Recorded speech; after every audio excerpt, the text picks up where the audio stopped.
हामीले शिक्षा त लियौँ, शिक्षा त पायौँ, ज्ञान पनि पायौँ होइन, र हामीलाई मान्यता पनि पायौँ, हामीले मान्यौँ, हामी डक्टर भयौँ अथवा पिएचडी होल्डर भयौँ, विभिन्न दर्शनका दार्शनिक बन्यौँ।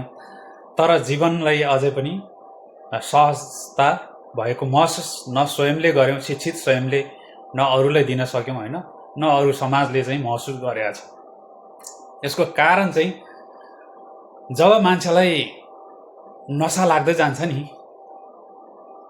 एउटा विज्ञानको रूपमा हेर्ने भने हामी जन्मिएपछि यो संसारमा एउटा न एउटा कुराको एलर्जी हुन्छ कि हामीलाई, जो कोहीलाई पनि, कसैलाई घामको एलर्जी, कसैलाई अमिलोको एलर्जी, कसैलाई गुलियोको एलर्जी, कसैलाई भातको एलर्जी, कसैलाई कसैको के को एउटा एलर्जी हुँदो रहेछ कि त्यो एलर्जी कसरी हुँदो रहेछ भन्दाखेरि मेरो अनुभवमा चाहिँ जस्तै हामीलाई हाम्रो जीवन र स्वास्थ्य यो सबै कुरा चाहिँ स्थिर हुँदैन। कहिले हामीलाई टाउको दुख्छ, कहिले पेट दुख्छ, कहिले कहाँ कहिले के गडबडी हुन्छ।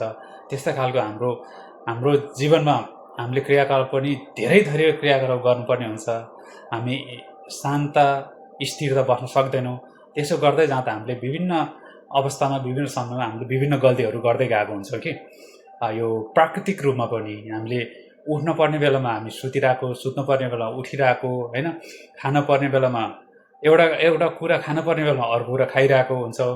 किनभने हाम्रो समय, हाम्रो जीवनयापन पनि स्थिर छैन। एउटा चाहिँ अज्ञानताको कारण, एउटा अभावको कारण, एउटा चाहिँ ज्ञानको कमीले गर्दा पनि हो होइन। त्यसले गर्दा जस्तै साँझमा खानुपर्ने कुरा हामीले बिहान खान्छौँ, त्यस्तै त्यसले गर्दा चाहिँ हामीलाई ज्वरो आउने अथवा रुगा खोकी लागिरहने लामो समयसम्म हुन्छ नि, यो एउटा कारणले भइरहेको हुन्छ।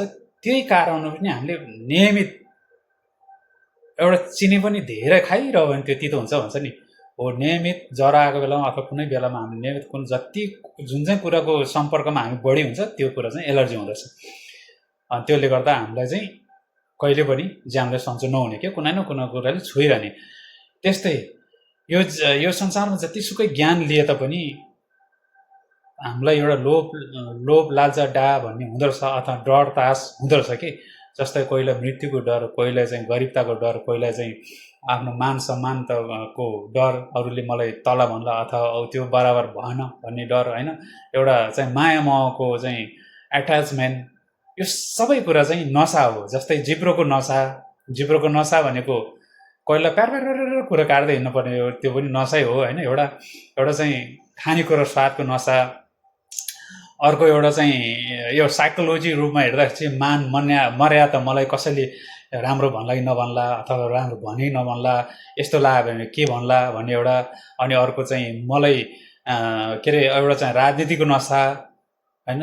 राजनीतिबाट चाहिँ अब म हारेँ भने नेक्स्ट टाइम मैले टिकट पाइनँ भने अथवा मैले जितिनँ भने जसरी मैले जित्नुपर्छ, जसरी त्यो कुर्सी चाहिँ हटाउनुपर्छ, त्यसको लागि हिजो त म देश विकास र जनताको लागि गर्छु भनेर आएको थियो, आफ्नो ज्यानलाई बलिदान दिने भनेर आएको थियो। तर आज त म आफ्नो ज्यानलाई बलिदान दिने होइन, आफ्नो लागि जनताको ज्यान चाहिँ बलि लिन चाहिँ एकदम तत्पर हुँदो रहेछ।